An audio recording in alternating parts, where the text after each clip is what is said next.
ಎಲ್ರಿಗೂ ನಮಸ್ಕಾರ. ಎಲ್ಲರೂ ಹೇಗಿದ್ದೀರಾ? ಐ ಹೋಪ್ ಎಲ್ಲರೂ ಚೆನ್ನಾಗಿದ್ದೀರಾ ಅಂತ ಅಂದ್ಕೊಂಡಿದ್ದೀನಿ. ಇವತ್ತು ನನ್ನ ಪಾಟ್ ಕ್ಲೀನಿಂಗ್ ಮಾಡ್ತಾಯಿದ್ದೀನಿ.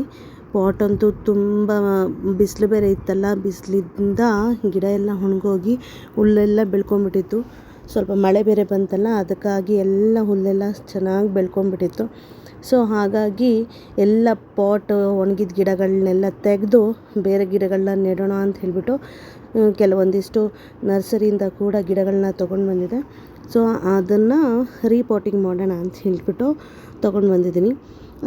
ಅದ್ರ ಜೊತೆಗೆ ಇಲ್ಲಿ ನನ್ನ ಪಾಟಲ್ಲಿ ಮಾವಿನ ಹಣ್ಣನ್ನು ತಿಂದ್ಬಿಟ್ಟು ವಾಟೆನ ಹಾಗೆ ಇಟ್ಟಿದ್ದೆ. ಅದರಲ್ಲಿ ನೋಡಿದ್ರೆ ಮಾವಿನ ಗಿಡನೂ ಕೂಡ ಬಂದಿದೆ. ಅದನ್ನು ಕಿತ್ಬಿಟ್ಟು ಬೇರೆ ಎಲ್ಲಾದರೂ ಖಾಲಿ ಸೈಟಲ್ಲಿ ಹಾಕೋಣ ಅಂತ ಹೇಳಿಬಿಟ್ಟು ಅಂದ್ಕೊಂಡಿದ್ದೀನಿ. ಮತ್ತು ಈ ಗಿಡಗಳನ್ನೆಲ್ಲ ನೋಡ್ತಾ ಇರ್ಬೋದು, ಎಲ್ಲ ಸ್ವಲ್ಪ ಒಣಗೋಗಿದೆ. ಮತ್ತು ಇದೆಲ್ಲ ಹೊಸ ಗಿಡಗಳನ್ನ ತೊಗೊಂಡು ಬಂದಿದ್ದೀನಿ. ಇದನ್ನು ರೀಪಾಟ್ ಮಾಡಿಬಿಟ್ಟು ಹೇಗಿರುತ್ತೆ, ಹೇಗೆ ಏನು ಎತ್ತ ಅಂತ ಹೇಳಿಬಿಟ್ಟು ನಾನು ನಿಮಗೆ ತೋರಿಸ್ತೀನಿ, ಓಕೆನಾ. ಈ ಗಿಡ ಅಂತೂ ತುಂಬ ಚೆನ್ನಾಗಿ ಕಾಣುತ್ತೆ, ನೋಡೋದಕ್ಕಂತೂ ತುಂಬ ಕ್ಯೂಟಾಗಿದೆ. ಅದರಲ್ಲಿ ಬೇರೆ ಬೇರೆ ಕಲರ್ಗಳು ಕೂಡ ಬರುತ್ತೆ. ಅದರಲ್ಲಿ ನಾನು ಪಿಂಕ್ ಮತ್ತು ಬಿಳಿ ಕಲರ್ನ ನಾನು ತೊಗೊಂಡಿದ್ದೀನಿ.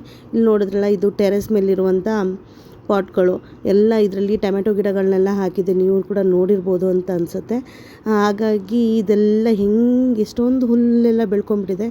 ಅದನ್ನೆಲ್ಲ ಕ್ಲೀನ್ ಮಾಡಿಬಿಟ್ಟು ಕಟ್ ಮಾಡಿ ನಾನು ಬೇರೆ ಗಿಡಗಳನ್ನ ನೆಡೋಣ ಅಂತ ಹೇಳಿಬಿಟ್ಟು ತೊಗೊಂಡು ಬಂದಿದ್ದೀನಿ. ಇಲ್ಲಿ ಪಾಟಿಂಗ್ ಕ್ಲೀನಿಂಗ್ ಮಾಡ್ತಾ ಇರ್ಬೇಕಾದ್ರೆ ನನಗೊಂದು ನೆನಪು ಕೂಡ ಆಯಿತು. ನಮ್ಮಮ್ಮ ಏನು ಮಾಡ್ತಾಯಿದ್ರು, ನಾವು ಇರೋದು ಕೋಟ್ರಸಲ್ಲಲ್ವಾ, ಕೋಟ್ರಸ್ ಸುತ್ತಮುತ್ತ ತುಂಬ ಅಂದರೆ ತುಂಬಾ ಜಾಗ ಇರ್ತಿತ್ತು. ಅದರಲ್ಲಿ ತರಕಾರಿ ಗಿಡಗಳು ಮತ್ತು ಮಾವಿನ ಗಿಡ ಮತ್ತು ತೆಂಗಿನ ಗಿಡ ಎಲ್ಲನೂ ಹಾಕ್ಕೊಂಡಿದ್ರು.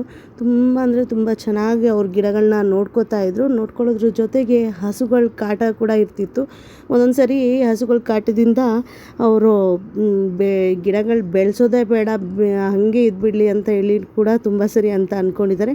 ಮತ್ತು ಆದರೂ ಪರವಾಗಿಲ್ಲ, ಒಂದು ಸರಿ ಇಂಟ್ರೆಸ್ಟ್ ಬಂದರೆ ಮತ್ತೆ ಗಿಡಗಳನ್ನ ಹಾಕ್ತಾನೇ ಇದ್ದರು. ಸೊ ಅದೇ ರೀತಿ ನನಗೂ ಕೂಡ ತುಂಬ ಇಷ್ಟ. ಒಂದು ಸರಿ ಗಿಡಗಳ ಹಾಳಾದರೆ ಏನು, ಅದನ್ನು ನೋಡೋದಕ್ಕೆ ತುಂಬ ಚೆನ್ನಾಗಿ ಕಾಣುತ್ತಲ್ವ. ಹಾಗಾಗಿ ನಾನು ಗಿಡಗಳು ಒಣಗೋದ್ರೂ ಕೂಡ ಮತ್ತೆ ಬೇರೆ ಗಿಡಗಳನ್ನ ತೊಗೊಂಡು ಬಂದು ನೆಡೋದು ನನಗೆ ತುಂಬ ಅಂದರೆ ತುಂಬಾ ಇಷ್ಟ ಆಗುತ್ತೆ. ಅದ್ರ ಜೊತೆಗೆ ಈಗೆಲ್ಲ ಕ್ಲೀನೆಲ್ಲ ಮಾಡಾಯಿತು. ಮತ್ತು ನಾನು ಅಕ್ಕಿ ಸಂಡಿಗೆನ ಮಾಡೋಣ ಅಂತ ಹೇಳಿಬಿಟ್ಟು ಇಲ್ಲಿ ಅಕ್ಕಿನ ನೆನೆಸಿ ಇಟ್ಕೊಂಡಿದ್ದೆ. ಇದಕ್ಕೆ ಅಕ್ಕಿ ಸಂಡಿಗೆಗೆ ನಾನು ಇದರ ಅಕ್ಕಿಯನ್ನು ನೆನೆಸಿಟ್ಟಿದ್ನಲ್ಲ, ಒಂದು 2 ದಿವಸ ತನಕ ನೆನೆಸಿಟ್ಟಿರಬೇಕು. ಅದಾದಮೇಲೆ ಚೆನ್ನಾಗಿ ನೈಸಾಗಿ ರುಬ್ಕೊಂಡು ಇದೇ ರೀತಿಯಲ್ಲಿ ಕುದಿಯೋಕ್ಕೆ ನೀರನ್ನ ಇಟ್ಕೊಂಡು ಅದರಲ್ಲಿ ತಿರುಗಿಸ್ತಾ ಏನಿದೆ ರುಬ್ಬಿರೋಂಥ ಅಕ್ಕಿನ ಅದರಲ್ಲಿ ಹಾಕ್ಕೊಂಡು ಹೋಗಬೇಕು. ಇದರಲ್ಲಿ ನಾನು ಸಬ್ಬಕ್ಕಿ ಆಗಲಿ ಬೇರೆ ಏನು ಕೂಡ ಬಳಸಿಲ್ಲ. ಇದಾದಮೇಲೆ ನಾನು ಉಪ್ಪು ಮತ್ತು ಜೀರಿಗೆನ ಹಾಕ್ಕೊಂಡಿದ್ದೀನಿ. ಇದರಲ್ಲಿ ವಿಡಿಯೋ ತೆಗಿಬೇಕಾದ್ರೆ ಮಿಸ್ ಆಗೋಗ್ಬಿಟ್ಟಿದೆ, ನೀವು ಕೂಡ ಹಾಕ್ಕೊಳ್ಳಿ. ಅದಾದಮೇಲೆ ಮೇಲ್ಗಡೆ ನಮ್ಮ ಟೆರೆಸ್ ಮೇಲೆ ಒಂದು ರೂಮ್ ಕೂಡ ಇದೆ. ನಾನು ಅಲ್ಲೇ ಎಲ್ಲ ಸಂಡಿಗೆನ ಹಾಕ್ಕೊಂಡು ಒಣಗಿಸ್ಕೊಂಡಿದ್ದೀನಿ. ಒಣಗಿಸಿ ಕರೆದಾದ್ಮೇಲೆ ತುಂಬ ಅಂದರೆ ತುಂಬ ರುಚಿಯಾಗಿತ್ತು. ಮನೇಲೇ ಈ ರೀತಿಯಾಗಿ ಸುಲಭವಾಗಿ ಮಾಡ್ಕೊಳ್ಬೋದಲ್ಲ, ಅದೇ ರೀತಿಯಲ್ಲಿ ನಾನು ಕೂಡ ಇಲ್ಲಿ ಮಾಡ್ಕೊಂಡಿದ್ದೀನಿ. ತುಂಬ ಅಂದರೆ ತುಂಬ ಚೆನ್ನಾಗಿ ಬಂದಿತ್ತು. ಸ್ವಲ್ಪ ಅಂದರೆ ತಿಕ್ಕಾಗೋಗ್ಬಿಟ್ಟಿತ್ತು. ಇನ್ನೊಂದು ಸ್ವಲ್ಪ ತೆಳ್ಳಗೆ ಮಾಡ್ಕೊಂಡಿದ್ರೆ ಇನ್ನೂ ತುಂಬ ಚೆನ್ನಾಗಿರ್ತಿತ್ತು ಅಂತ ಅನ್ನಿಸ್ತು. ಮತ್ತು ಇದು ಹಲಸಿನಣ್ಣು ನನ್ನ ತಮ್ಮ ತೊಗೊಂಡು ಬಂದಿದ್ದು. ನಿಮಗೆಲ್ರಿಗೂ ಗೊತ್ತೇ ಇದೆ, ಫಂಕ್ಷನ್ ಎಲ್ಲ ಆಯ್ತಲ್ವ.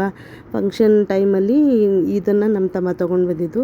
ನಾನು ಅಂದ್ಕೊಳ್ತಾ ಇದ್ದೆ, ನಮ್ಮಮ್ಮ ತೀರೋದ್ಮೇಲೆ ಮಾವಿನ ಹಣ್ಣು ಆಗಿರ್ಬೋದು, ಹಲಸಿನ ಹಣ್ಣು ಆಗಿರ್ಬೋದು, ಯಾರೂ ಕೂಡ ಒಂದು ಕೂಡ ತೊಗೊಂಡು ಬರಲಿಲ್ಲ, ನೋಡಲಿಲ್ಲ, ನಾನು ತಿನ್ನಲೂ ಇಲ್ಲ ಅಂತ ಹೇಳಿ ತುಂಬ ಅಂದರೆ ತುಂಬಾ ಬೇಸರ ಆಗಿತ್ತು. ನಾನು ಕೂಡ ಊರಿಗೆ ಹೋಗಿರಲಿಲ್ವಲ್ಲ, ಹಾಗಾಗಿ ನಾನು ಕೂಡ ತೊಗೊಂಡು ಬಂದಿರಲಿಲ್ಲ. ಅದನ್ನು ನೋಡಿ ಗಮನಿಸಿ ನಮ್ಮ ಅಕ್ಕನಿಗೆ ತೊಗೊಂಡು ಹೋಗಬೇಕು ಅಂತೇಳಿ ನನ್ನ ತಮ್ಮ ತೊಗೊಂಡು ಬಂದು ಕೊಟ್ಟ. ನಮ್ಮ ಮನೆಯ ಹಣ್ಣು ಅಂದರೆ ತುಂಬ ರುಚಿಯಾಗಿರುತ್ತೆ. ಅದು ಏನು ತೊಳೆಗಳಲ್ಲದೆ ಅದರ ತಿರುಳುಗಳೇನಿರುತ್ತಲ್ಲ, ಅದು ಕೂಡ ತಿಂದರೂ ಕೂಡ ಅದು ತುಂಬಾ ಸ್ವೀಟಾಗಿರುತ್ತೆ. ಸೇಮ್ ಹಲಸಿನ ಹಣ್ಣು ಥರನೇ ಇರುತ್ತೆ.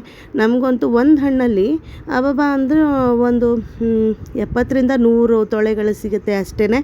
ಇದರಲ್ಲಿ ಚಿಕ್ಕ ಹಣ್ಣು ಮತ್ತು ಚಿಕ್ಕ ಹಣ್ಣಾಗಲಿ ದೊಡ್ಡ ಹಣ್ಣಾಗಲಿ ಮ್ಯಾಕ್ಸಿಮಮ್ಮು ಅಷ್ಟೇ ಹಣ್ಣುಗಳ ತೊಳೆಗಳೇ ಸಿಗೋದು. ಈ ಹಣ್ಣಂತೂ ತುಂಬ ಅಂದರೆ ತುಂಬಾ ಟೇಸ್ಟಿಯಾಗಿರುತ್ತೆ. ಇದನ್ನು ಕಟ್ ಮಾಡಬೇಕಾದ್ರೇ ಚೆನ್ನಾಗಿ ಹಣ್ಣಾಗಿತ್ತು. ಅವ್ನು ತೊಗೊಂಡು ಬರಬೇಕಾದ್ರೆ ಹಣ್ಣಾಗಿತ್ತು ಅನಿಸುತ್ತೆ. ಮತ್ತು ತೊಗೊಂಡು ಬಂದು ತಿನ್ನಬೇಕಾದ್ರೆ ಅಂತೂ ನನಗಂತೂ ಭಾಳ ಅಂದರೆ ಭಾಳನೇ ಇಷ್ಟ. ಈ ಎಷ್ಟೇ ಹಲಸಿನಣ್ಣು ಬೇರೆ ಎಲ್ಲ ತೊಗೊಂಡು ಬಂದು ತಿಂದರೂ ಕೂಡ ನಮ್ಮ ಮನೆ ಹಲಸಿನಣ್ಣು ನಮ್ಮಪ್ಪ ಗಿಡ ಹಾಕಿ ಬೆಳೆಸಿದಂಥ ಹಲಸಿನಣ್ಣಿನ ಗಿಡ ನಮಗಂತೂ ಭಾಳ ಅಂದರೆ ಭಾಳನೇ ಇಷ್ಟ. ತುಂಬ ಅಂದರೆ ತುಂಬಾ ಟೇಸ್ಟಾಗಿರುತ್ತೆ. ಎಷ್ಟು ಚೆನ್ನಾಗಿರುತ್ತೆ ಗೊತ್ತಾ, ಹಣ್ಣು ತಿಂತಾ ಇದ್ದರೆ ಸಕ್ಕರೆಗಿಂತ ಜಾಸ್ತಿ ಸ್ವೀಟು. ನನಗಂತೂ ಭಾಳ ಇಷ್ಟ. ನೋಡ್ತಾ ಇರ್ಬೋದು. ಅದಾದಮೇಲೆ ನಾವು ಔಟಿಂಗ್ ಹೋಗೋಣ ಅಂತೇಳ್ಬಿಟ್ಟು ಭಾನುವಾರ ದಿವಸ ನಾವು ಆಚೆ ಕೂಡ ಹೋಗಿದ್ವಿ.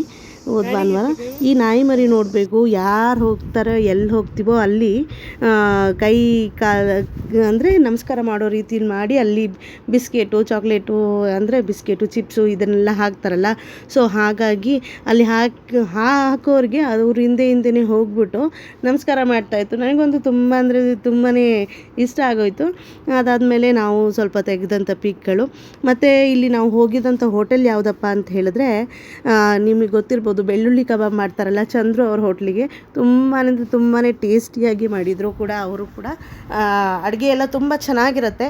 ನೀವು ಕೂಡ ಒಂದ್ಸರಿ ವಿಸಿಟ್ ಮಾಡ್ಬೋದು. ಬೆಂಗಳೂರಲ್ಲೇ ಇದೆ, ಗೂಗಲಲ್ಲಿ ಹೊಡೆದ್ರೆ ಆರಾಮಾಗಿ ಸಿಗುತ್ತೆ. ಈ ವಿಡಿಯೋ ಎಲ್ರಿಗೂ ಇಷ್ಟ ಆಗಿರುತ್ತೆ ಅಂತ ಅಂದ್ಕೊಂಡಿದ್ದೀನಿ. ಬಾಯ್.